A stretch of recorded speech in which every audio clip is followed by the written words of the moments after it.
Yep. Hey man, thanks for being here. I appreciate it. And I appreciate you very much for doing this for us, man. Love the Slipknot shirt. Love the record collection in the back. That's awesome. Thanks, man. Yeah, huge music fan. Yeah. Everything from jazz and soft rock, classical to what you guys do. Really hardcore metal, man, and it's really heavy. And it dropped on my desk, and I hadn't heard of you guys. And I put it on, and I was like, why haven't I heard of these guys? It's multi-dimensional, man. I mean, it's really good stuff. Thank you. There's Appreciate it, man. melody to it, and that rock solid heaviness, man. I mean, it's just in your face heavy. And you guys have been doing this for a long time, haven't you? Yeah, man. We've been at this for a very, very long time. We've been doing the band has been together now for about, I mean, like with all the members in it, we've been together for almost 21 years now. Myself, bass player and the guitar player, we started the band when we were all 18, literally. But at that time, we had a few other members. It was like a 6-piece in total. We had a DJ and then another guitar player and then the original drummer of the band. Eventually, people got older and people kind of just lost interest, and some people just didn't want to be like full-time musicians. So we ended up just dropping to drum, bass, guitar, and vocals. But myself, our guitar player and our bass player have been in the band since day one, since 1999, 2000, yeah. That is so cool. That is really cool. And you were not always known as HEARTSICK, right? I mean, it was No Life. No Life, yeah. We started the band as No Life, and we were No Life from the year 2000 all the way to 2014. And then in 2014, our drummer passed away. So we ended up changing the band name after getting some new management. Our managers at that time were friends of ours, and they were doing, one of them was the former guitar player of a band called Straight Line Stitch that had a little bit of notoriety back in the day. And then the other guy was a tour manager and front of house guy for Miss May I. And they kind of came into the scene with us to sort of start managing the band. And something they offered was, listen, you guys have been together for a lot of time. You've had a lot of, hype and stuff, but for whatever reason, it still hasn't grown to the way that we think it has. So, we're looking at everything, and there's nothing that we see that is wrong, but maybe let's think about a name change. And that was something that was always discussed in the band since we started the band, and became more of a topic of discussion after our original drummer left and we got our drummer who would eventually pass away, Matt. Matt was a real big supporter of changing the band name. He just really hated the band name No Life. And, when he passed away and we got the managers at that time, asking about how we would feel about a name change, at that time we were hesitant, as we'd always been, because we'd spent so much time building up that name in the Midwest. But when Matt had passed away, it was one of those things where it was like, if we're going to do it, we should do it now. It would be something that Matt really would have loved and would have liked. And on the grand scheme of things, nobody really knows who we are outside of the Midwest. So changing the band name isn't going to, it's not like Slipknot, right? Like if Slipknot were to change the name, that would be like, whoa, what the hell, Right. But for us, a relatively, new band still coming up in the ranks, social media, Facebook was really just starting to boom. So it wasn't really like a end all. So with that, I think what really kind of cemented the idea of changing the name was the passing of Matt. That was kind of like, all right, man, let's do it for him, But yeah, we were called No Life for a very long time. Yeah, and Matt, I'm sure would appreciate this HEARTSICK. Definitely, he definitely would have loved it. It's something I know he would have loved. Yeah, that's great. That's really cool. You got a new single out. Yep. Thrill of the Hunt. That is what dropped on my desk. I didn't hear anything about like a new album or an EP or anything like that. What do you got planned? Is it part of a new album? Do you have stuff in the can? Yeah, so basically, everything's sort of been weird and on this this alternate universe timeline with COVID-19. I'm like a big comic book fan, so I just feel like this is like an alternate universe of like reality. But No the, doubt. the the original plan was we have a record out right now. It's called Sleep Cycles, and that record. Our original plan was to write that. We recorded that in 2018, released it in 2019, and the idea was come 2020, we would release right at the beginning of the year, we would release a vinyl with some extra stuff on it and kind of start promoting that. Well, COVID hit, the vinyl took forever to come out. It didn't come out until like the end of November, basically 2021. But so during all that time that we had no shows, no touring, because we've always been a band that tours and plays shows. So, before COVID, we literally only would ever go a month every year without playing shows, and that was November, December. Once January hit, we were back to playing shows, kind of the middle of January.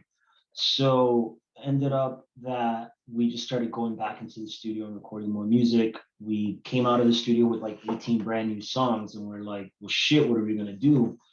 A lot of bands during COVID released records, but I look at it like those are bands that have names, Bring Me the Horizon, Seven Dust, bands like this, have really big names so they can do something like that. And we felt like if we were to release a record right now, it would relatively fall on deaf ears because of COVID. We're not playing shows, we can't promote it, we can't really do much with it. So we felt like the best idea that we could do was put out some singles for right now and promote those and really put a lot of marketing dollars and a lot of hype behind each of those. So there is a plan to release an EP. We're probably gonna announce that EP release with our second single, which is called Indigo. It comes out March 13th.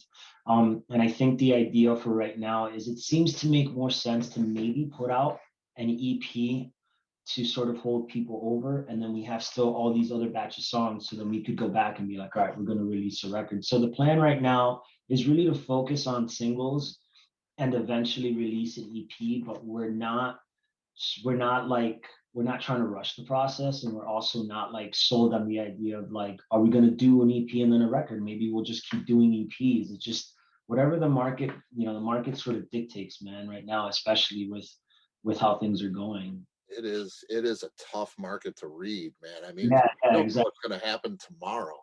I mean, Yeah, uh, exactly.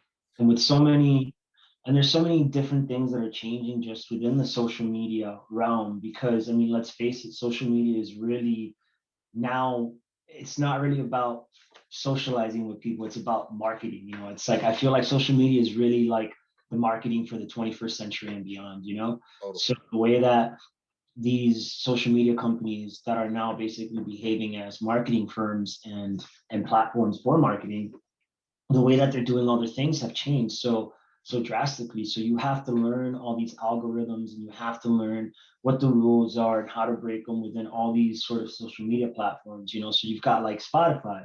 Before in Spotify, you could, go and pay a listener who had a really good playlist that got 500,000-600,000 listeners. You give them 40-50 bucks, they put you on a playlist for a month or whatever like that, or 3 weeks or whatever it'd be, and then that would help you sort of gain your numbers and gauge new people. But now Spotify has changed that. If anything is seen to not come from their playlist, period, they'll delete all those plays. So you don't want to risk that.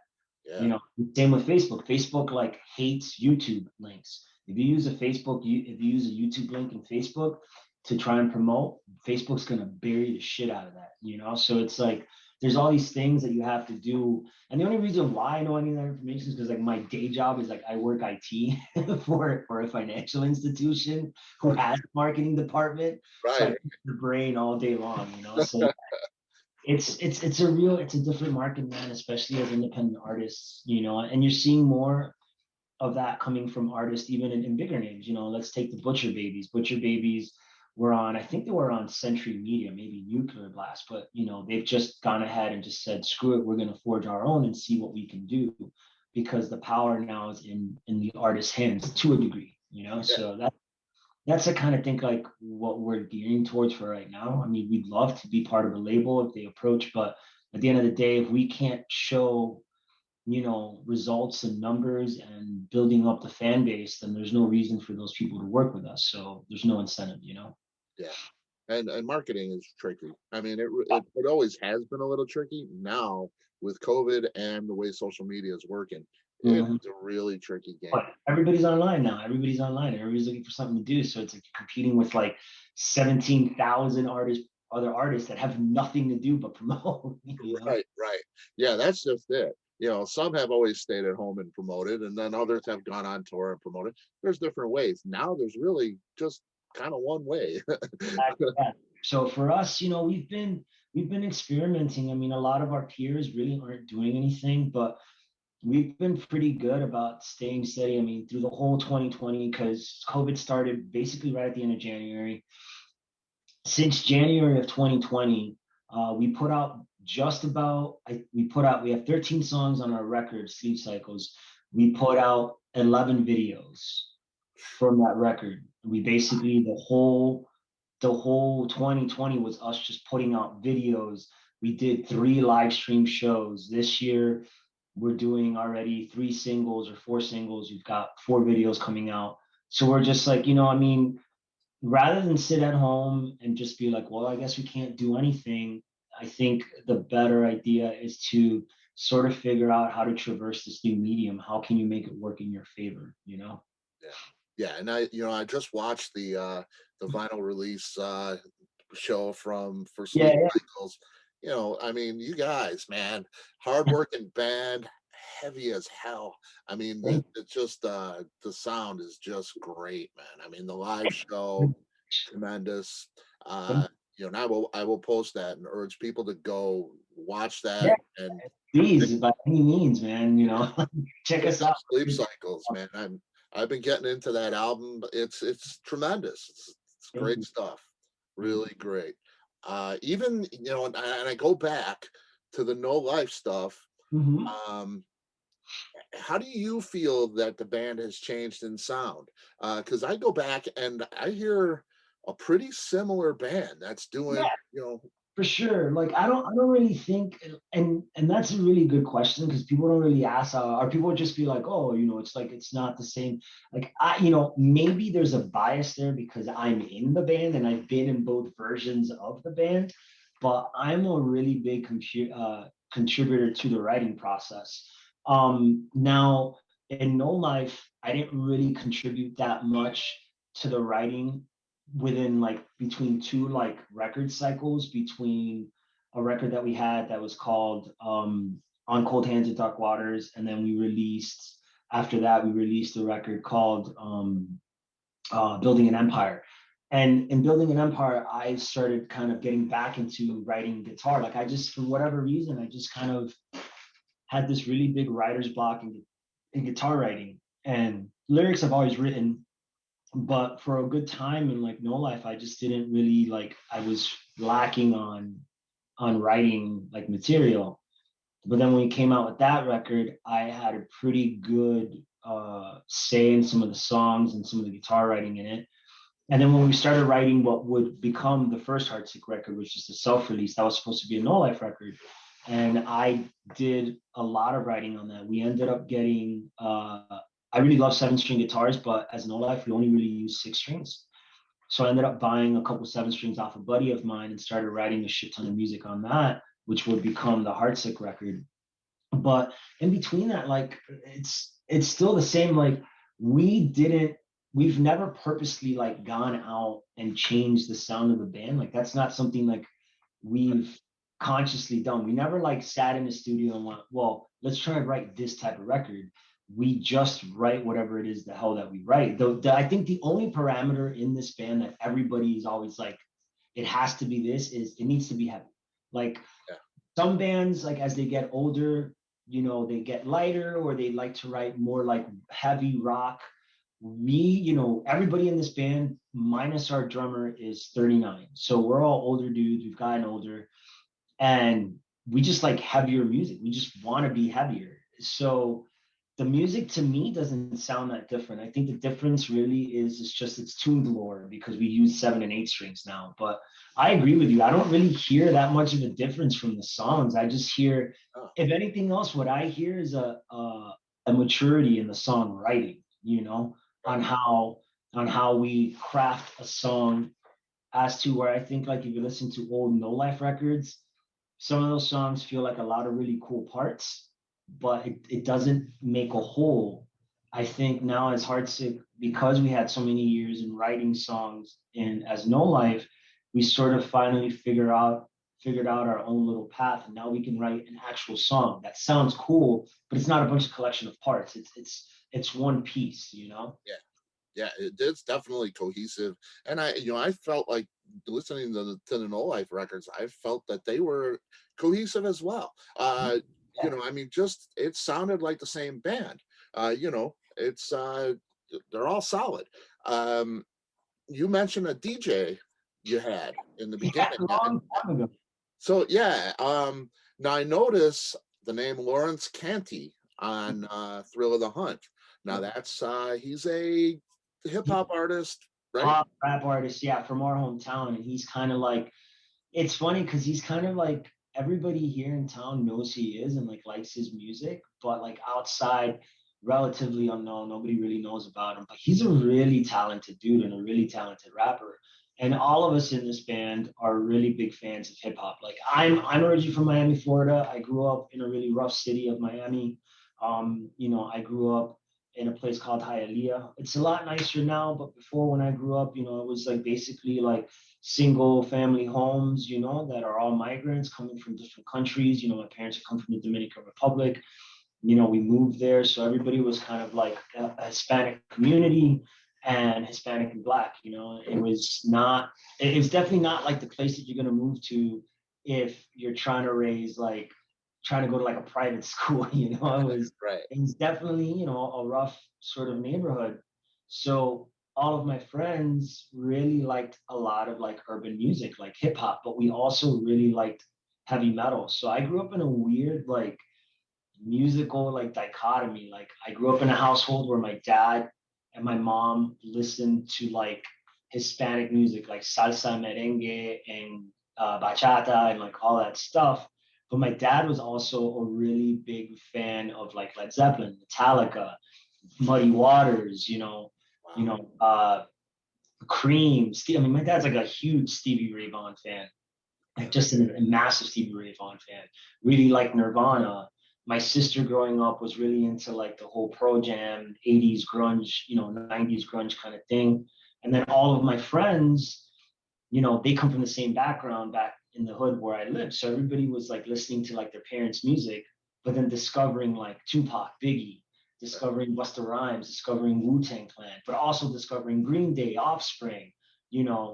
Smashing Pumpkins, Silverchair, Corn. So like all that stuff came into play to us, and I never really lost the love for any of that stuff. And some of the older No Life stuff, I actually did some rapping here and there. So I just, again, like, it kind of just goes back to your point where nothing's really, I don't think that anything's really changed for us. It's just sort of evolved. So when we did write Thrill of the Hunt, his part literally came out of complete, like, him just being there to just come hang out with me. Like, it wasn't planned. Like, we were at the studio.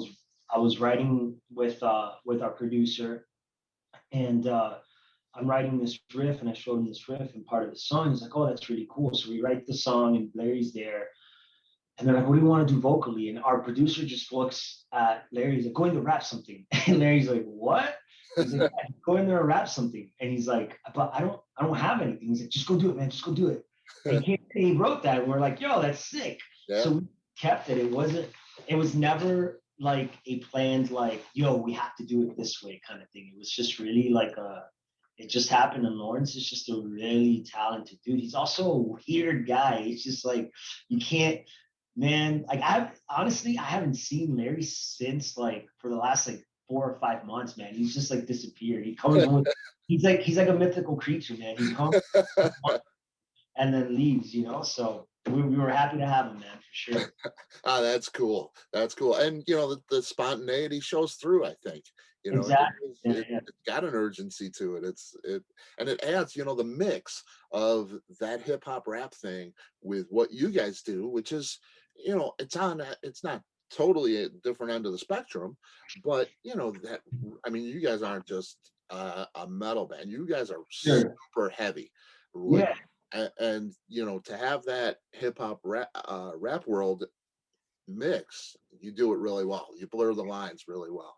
Thank you. And I think that's, to us, that's important because it's like nowadays, it's hard to just be a metal band. Like I think when you see like metal bands like Lamb of God, or you see, a metal band like the Black Dahlia Murder or Behemoth or whatever, to me that's like metal, Children of Bodom. Like you've got all those like sweet guitar licks and people are just like soloing and shit, and they're really proficient at their instruments. Not taking away anything from my guys or myself in the band, but although I love Dragon Force and I love Iron Maiden and I love Judas Priest and I love Killswitch Engage and I love all those bands and I listen to them religiously, but I am not that level of player. Neither is our guitar player. Like I can't do a, like Run to the Hills solo. That's insane. Like that's never gonna happen for me. But at the same time, it's something that I've never been interested in. Like I was never interested in picking up a guitar and like doing crazy shit with it. Like for some people, a guy like Steve Vai and like John Petrucci are like their life, they're like, or Tosin Abasi, they're just like, oh my God, these guys, like, that's what they want to aspire to be like, right? My heroes were more songwriters. Kurt Cobain, like that dude. I mean, talk about a prolific songwriter. Michael Jackson, talk about songwriting. So for us, we really gravitate more towards the songwriting aspect. So to just try and be like a metal band would be doing a disservice for us, although we have those elements. I feel like we try and do what works best for us and what we're really good at. And for us, blurring the lines into all the things that we like, I think it works well for us. Like we're all really big fans of Nine Inch Nails. We're all really big fans of Fear Factory. We're all really big fans of Depeche Mode, The Cure. So we do sit in the studio and go like, how do we kind of put these elements together? We all love The Prodigy, right? And we're like, how do we put all this together? How do we put our love for Slipknot, our love for Korn, our love for Terror, Every Time I Die, and our love for the Cure, Depeche Mode, 80s synthwave pop, and grunge into all of this, and the Wu-Tang Clan, and Throw the Hunt is what you get, Yeah, and that's not easy to do. And you guys, like I say, you do it really well. Thank you very much. Very cool. Now, in this band, you have a lot of great ethnicity. Yeah. Mm-hmm. You are Dominican Republic, Puerto Rican. Mm-hmm. You have a drummer who grew up with Latin and Tejano grassroots. Yep. And you have a Native American bass player. Yep. He's 100% Native, man. Yeah. I mean, that is really cool. How do you think that plays into the band dynamic and the sound of the band? Oh, I think it plays into a lot of it because, and more so like on the attitude aspect of like the members rather than like the actual music. Like, our guitar player Jared, he's French American. He doesn't. I think he's like French and German or whatever. But for all intents and purposes, he's the little white guy in the band, right? Right. We've got Waylon, our bass player, who's 100% Native. He's Ojibwe and Odawa. So he's actually dual citizenship because one of his tribes is in Wiki-Wikamakan, which is in northern Canada. So he's a resident of Canada, but also a resident of the United States, a citizen of both. And then our drummer, Jake, he's Peruvian or Nicaraguan and Mexican. So he's got all that too. And I think it's just like all of our attitudes, you can really tell, like being Dominican, Puerto Rican, I'm from the islands. So I'm really like, everything's cool, man, whatever. I'm not, I'm just not put me on a beach, Yeah, I am not a punctual human being by any means. Waylon, being Native, they're super laid back too. His whole family's just cool. Like we're here, let's hang out, kind of thing. Jake, same way. So it just all of those things together really kind of mesh well because there's no like kind of clashing of mentality because everybody's just so really laid back. And then I think that spoils into the music because Waylon being native, it's very rhythmic driven. His culture is very rhythmic driven. Me being Puerto Rican, Dominican, and Sicilian, very cultural, rhythmic driven. Same with Jake. So that's why most of my music, when you listen to it, it's like really heavy, but you can like nod your head to it because rhythms to us just come naturally because it's sort of in our blood, you know? And so, yeah, so it definitely plays a really big role. And then, especially with Waylon's culture, because that's why you have in some of, I don't know what you've heard on Sleep Cycles, but that's why you have some of those like native sounds and stuff because we want to incorporate that into our music too. I think in general, I think culture is super important. I think that, I think it's awesome, for example, that Rammstein, sings in German and has a lot of their German sort of heritage in those songs. Like I think, when you listen to bands like Sepultura, or the Cavalier Conspiracy or things like that, those cultural pieces I really think are important. A band like El Nino, because it helps people identify with something that is theirs. I know for me growing up, I gravitated to some bands because just of the cultural identity that I could have with them. Like for me, it was like the Deftones is my favorite band in the world, but one of the biggest things for me is that like he's Mexican, he's part Mexican, so he's Hispanic, so that I can latch on to that. There's something relatable for me there. Seven Dust. It's like Lejean is black. I'm black. I'm part black. So it's like I can latch on to that. I can get those things. So I think putting culture in your music, no matter what it is, whether it be Irish, German, whether it be Italian, or whether it be black or whatever it is, Puerto Rican, Dominican, or French. I think Gojira, like what an awesome band. I mean, I fucking love Gojira. Gojira's Oh, amazing in France. And you hear that sort of those tinges of French culture in there too. I think that's important. So it definitely plays a role in our music. yeah. And I've always gravitated towards a mixed culture sound and band. Sure. Yeah, yeah. I mean, it's one of those things that just makes the music more interesting. Like I've recently, as of like the last or 2 years, I've been really getting into like Celtic metal and Viking metal. Yep. So like I'm discovering all these like Celtic bands. I'm like, I'm not fucking Irish, but this shit is like How cool is it to have? I mean, to have an accordion just doing metal. I mean, that's just so cool. There's a band called Corpaclani that I'm very into, and I mean, it's really heavy stuff. But they have an accordion player, and he's yeah, rocking out. I mean, it's so cool. I love that. I yeah, love it, hearing. it, it draws you in. It gives it its own little identity. So yeah, so I'm all about that stuff, man. Right now I'm all about the Celtic metal. Yeah, yeah, it's so cool. It's so cool. Uh, Now you mentioned Nine Inch Nails and your love for that band. Oh yeah, You guys did The Hand That Feeds, and yep. that did really well for you guys. It's got a lot of plays. People, really heard that. Um, what made you decide to do that song in particular? And were there other options when you were doing it? Oh, dude. Unfortunately for us, we're all like '80s babies, but that grew up like in the '90s. So I mean, like, if you want to talk covers, like we're from the '90s. Like, name a band that Right. single, and it was just like we argue all the time about what cover to do, like all the time, because we're not really like a big covers band, but if we do, it's always like our favorite '90s songs that we want to do or something, and we could never decide on a song, like ever. It was always like, let's do a cover of like Failure. No, no, let's do a cover of The Cure. No, let's do a cover of Stabbing Westward, and we're always like, oh my god, but we pick something, right?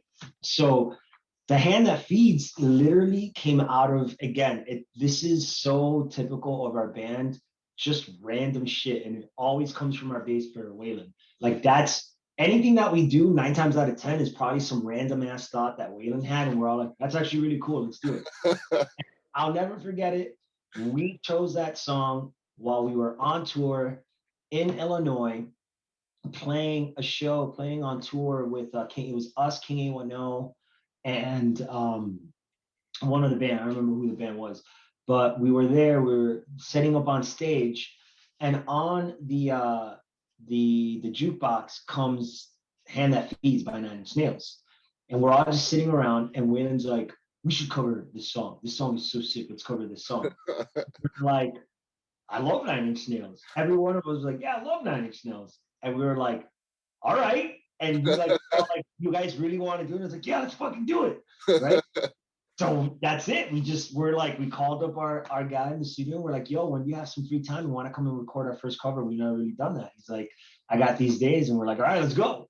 And we came back from tour and went to the studio, recorded it, and that was it. It was just kind of like a random ass decision. It wasn't like in any way, shape, or form planned. Like we didn't sit there and we like, all right, let's think about a cover that we want to do because we Right. want to do the plays. Like, no, it was just kind of like everybody's drinking beer at this small ass tavern in Illinois, and our bass player's like, "Hand That Feeds, that's the one." And we're like, "Okay." Well, man, you think he'll do that again? You think you guys got another cover in you? We did it again, and we're working on a cover right now of a band called Elastica, a band called, they're from like the 90s. They had Yep. a hit called Connection. And again, that was super random. We were filming the vinyl release, and we're all sitting around waiting for our sound guy to finish setting up our in-ear monitor system. And Waylon just plays like this little slide, and he starts saying like the lyric of Connection. He's like, "That's the song we should cover next." And we're all like, "All right." Again. He is the guy, I guess, huh? Yeah, man, he has the most random ass ideas, and they're always like genius, like always genius. That dude is like the biggest random genius I've ever met in my life. Like he doesn't really say much, and when he says something and it's so off the wall, we're like, "Yeah, let's do that." That's cool. That's cool. Now, I did my homework. I did a little bit of research. You study Brazilian Jiu-Jitsu. Yep, Brazilian Jiu-Jitsu and Judo, actually. Yep. Awesome, awesome. I have a good friend that teaches actually at Carlson Gracie schools. Yeah. Really, yeah, he does a video series too for Flow Grappling, I think it is .com. Yeah, for Flow, that's Yeah, sick, man. What's yeah, his? Michael Sears. I know that name. I've Okay. seen Michael Sears. Yeah, Yeah, I've known the name. I'm also a photographer, so I was in school with him. He's a great photographer. He Cool. photographs a lot of the competitions and stuff. He's just really, really great, super great guy. Yeah, so I'm very familiar, and I have a black belt in Taekwondo. So Sick. yeah, I'm pretty knowledgeable about that Smart. martial arts thing, and I know what kind of self-discipline it is, and you know how much you have to know yourself, and there's it's somewhat of a spiritual kind of thing Absolutely. to a lot of it. Does that does your training ever inspire your music, like do Oh, you, absolutely. yeah, Absolutely. Absolutely. Training, I've been doing judo since I was 9. I'm 39. I have my black belt in judo. I just got my purple belt in jiu-jitsu. I've been doing jiu-jitsu for about 6 years now, 6 or 7 years, something like that. Um, congratulations. so thank you very much. When we're on tour, I religiously find jiu-jitsu gyms to go to. If we're on tour, I guarantee if you want to find me somewhere, you're gonna find me at the nearest jiu-jitsu gym at whatever time we're playing in when we get into town. 100%. It also boils down into the music because you, as a martial artist, it just calms the mind, man. Like, I mean, you've done martial arts, and it's like there's this thing that it does to your brain that it's sort of this like positive reinforcement, but also this sort of like self-deprecation because you're like, I'm not good enough, I'm not good enough. But then you're like, no, I am. And you learn how to sort of just go with the way that life goes. And that seeps into the music because sometimes when I'm writing at home or we're writing as a band, it's like we're trying, it's like when you're on the mat, you're trying to force your impose your will onto somebody. And sometimes it just doesn't work. They're just fighting back and they're better than you. And that boils into the music because sometimes we're just like, yo, like I'm like, we're fighting this too hard. Like there's no point in doing this. Like this is beating us right now. Let's just like let it happen. And every time that we do that, it clicks, you know. So it definitely seeps into the music. Even in our videos, like I really love, you know, I have a lot to do with the music videos. I took a stage design class when I was a student at Michigan State University, and really fell in love with stage design. My sister's an actress. She lives out in Atlanta, and so acting's always been something in my wheelhouse in my family. So doing stage design and all that kind of stuff and set design is something I really love. So I include martial arts into some of the things that we do in videos from time to time. And we actually have a video for a song called Snake Man, where there's literally jiu-jitsu happening in the video and judo, like right at the beginning, you know? So yeah, it definitely seeps in. I think it's like, it's impossible not to, you know? Yeah. And you know, it is hard to explain. I've tried to explain that to people, you know, the thing that it gives you. You know, my kid, my son, my oldest was in martial arts and taekwondo for a long time, and you know, there's a respect factor and a just a discipline factor. You know, I couldn't. I mean, I switched schools at one point, and I noticed that a lot of people were just running onto the mat, you know, without bowing, and it's like I couldn't do it. I just couldn't stand it. You know, it just yeah, you learn the respect, you learn what that all means, and it translates to life. You know, yeah, it really does, and it's hard to explain to people that, you know, once I left the mat, I was still on the mat. You know, yeah, your whole life is on the mat at that point. exactly. I, you know, and when I knew, you know, your history and when, so listening to the band, you know, I could see your feet still on the mat, you know? Absolutely. Even in my lyric writing too, like when I write lyrics, when I write songs, it seeps into that as well, because there's a level of respect and a level of positivity that I want to keep within my lyric writing and music. I don't have a problem with what other people write. Like everybody's experience, everybody's truth is different, you know, and how you see life and how you approach life. But I've never been somebody to lyrically write things that I don't really believe in, or that I feel may come off as encouraging somebody to do something bad. My martial arts training has always taught me to, you know, always be positive, always try and resolve things with words. You know, getting into a fight is the last resort because you have no other option, type of thing. And but you're equipped with the tools to be able to handle yourself if that situation ever came. And I approach that in the same way with my lyric writing. I'm not going to write something that I don't believe in, but that's also going to maybe put some shame onto the honor of what we're trying to do, you know, because that's important to me too. Yeah. Yeah. And that's, it's a beautiful way to live. It's a beautiful way to write music. Yeah, for sure, absolutely. And you know, and it's funny because you, at least for me, it gives me more to talk about because I'm not just focused on one specific subject all the time. There's a lot of people out there that have made careers of just writing about heartache, you know, or writing about, you know, some terrible tragedy in their life. I like to write about everything and anything, and it's just because I think that's really just because of martial arts, because every day is different. One day you could have a great day on the mat. You could be just tapping out people left and right. And then the next day, you just like, you can't even get a choke in. You can't even get a turn in, you know, it's just like you're just losing every day. So that sort of translates into music writing and lyric writing and stuff, you know? Yeah. It really is like a blueprint for life, you know? You know, Exactly. that's the way life is. It teaches that real fast for sure. Uh, Absolutely. yeah. Alfonso, man, I don't want to take up your whole day. Hey man, I've got time, man. No big deal. Really appreciate you having me on here, man. I Yeah, man. really honored, very you know, just grateful. I practice gratitude a lot. Gratitude is something that's really important to me. So the fact that you would take time out of your day to talk to a band you're relatively, you know, new to, that you really don't know, and still give it a platform on your medium that gets quite, you know, quite a really good range of people, as well as has such a great reach. I really appreciate you letting us be a part of what you're doing, man. And I mean that wholeheartedly. Thank you very much.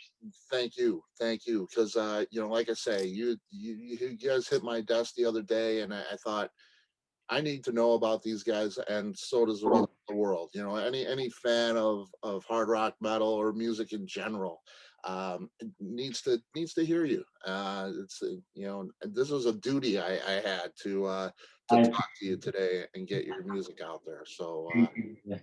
yeah, we'll do our best to get that out there to people and get them listening. And man, once this thing settles down and you guys can come, I'm just outside of Chicago, Oh, so cool. yeah. Nice.